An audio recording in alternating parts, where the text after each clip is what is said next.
Oke, ketemu lagi dengan Profesor Dr. Baikuni MA.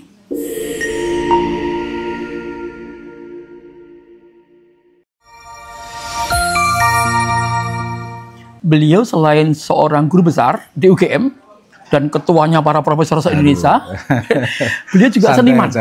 Seniman. Dan ini kaget saya, karena di kantornya juga ada karya seni beliau pakai berbasan atau kopi.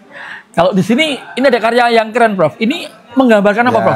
Ini ada ilmu geografi. Ya, ini adalah menggambarkan bumi. Ada magmanya, dan magma saya bentuk seperti Candi Borobudur yang menembus dan membentuk pulau-pulau di Indonesia. Nah, itu karena bentukan dari magma yang luar biasa. Tapi di atas sana juga ada awan, ada atmosfer, ada ini laut gitu ya. Dan ada Qul huwallahu ahad. Nah, itu juga awan itu, Pak. Itu tercermin di situ. Kita lihat yang sana ya. Oke, Prof, ngomong-ngomong, terbentuknya Indonesia itu memang karena magma dari yang keluar, Prof? Ya, itu secara geologis itu ada benturan antar berbagai komponen. Plate tektonik yang membentuk, dan kemudian terjadilah volcano dan pengangkatan, dan akhirnya membentuk pulau-pulau itu.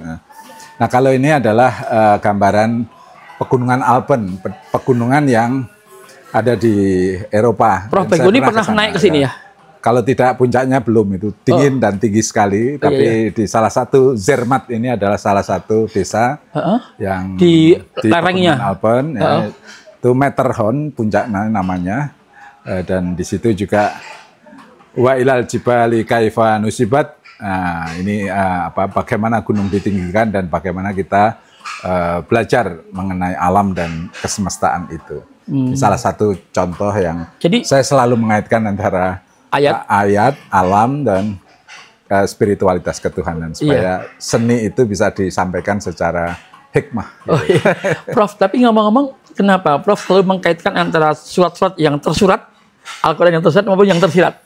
Ya, itu karena pesan ya. Setiap lukisan itu punya pesan, dan pesan apa yang ingin kita sampaikan di samping keindahan adalah juga nilai dan juga spiritualitas itu. Jadi orang bisa melihat dengan nalar, naluri, dan nurani menjadi bagian penting di dalam kita mengekspresikan itu. Jadi menikmati karya bukan hanya membuat keindahan, tapi juga ada nilai lain ada di balik lukisan itu, Prof ya? Ya, betul. Ini ada lagi yang tentang tawaf.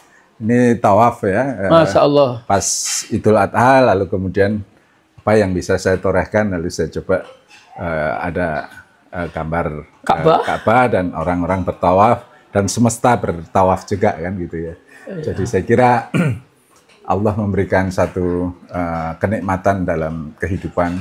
Kita bisa melihat tubuh kita di mana ada sistem yang bekerja terus-menerus supaya mikrokosmos, dan ada alam semesta makrokosmos kita yang juga memiliki hukum-hukumnya, dan kita wajib taat. Dan tugas kemanusiaan kita adalah menjadi pemimpin di muka bumi atau khalifatullah fil ard. Nah, jadi tagline kita adalah memuliakan kemanusiaan dan melestarikan lingkungan hidup. Gitu. Oke, Prof, ngomong-ngomong soal tawaf, Prof. Ini kan perputaran bumi, dan orang meyakini ketika bumi itu berputar, kalau tidak ada orang tawaf, maka bumi akan terguncang. Ini gimana, Prof, secara geografi itu? Ini banyak interpretasi ya. Tapi tentu orang masih bertawaf karena ketaatan kepada Allah Subhanahu wa taala, dan bumi masih berotasi karena kita belum kiamat. Jadi tetap ada harapan dan terus-menerus. Kita mau lihat yang di luar. Siap, Prof. Jadi, Masya Allah, banyak sekali tulisan. Ini sambil kesini. Prof, kalau berkarya itu berapa lama, Prof? Satu karya itu? Macam-macam. Rata-rata bisa menghabiskan. Ini kita buka. Ini on the spot, sederhana sekali, tapi nggak saya selesaikan, ya sudah begitu saja, karena memang at that time spotnya seperti itu. Ini tentang apa, Prof? Ini tentang rumah desa, salah satu sanggar ada di rumahnya Pak Dali dan Pak Budi di sebelah desa, yang kemudian waktu OTS di sana sangat sederhana awalan, tapi akhirnya ya udah begitulah.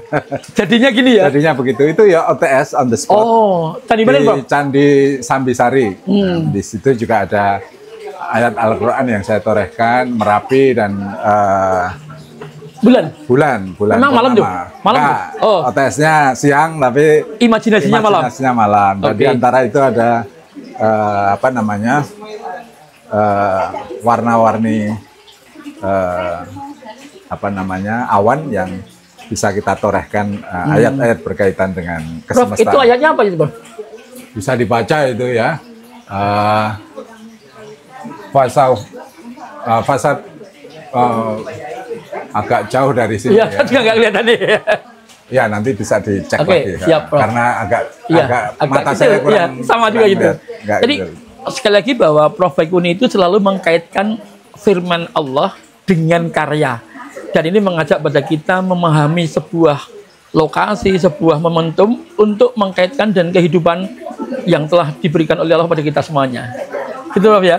Ya, ada lagi, Prof, lukisan yang Prof ya, masih banyak, tapi siap. Lain waktu lah ya. Oke, Prof, terima kasih. Inilah karya dari Profesor Baikuni, berkarya selain sibuk sebagai ekspert, sebagai guru besar, masih menyempatkan berkarya seni. Dan seni bagi beliau adalah sesuatu yang bisa menjadi obat terapi dan silaturahim. Terima kasih. Terima kasih.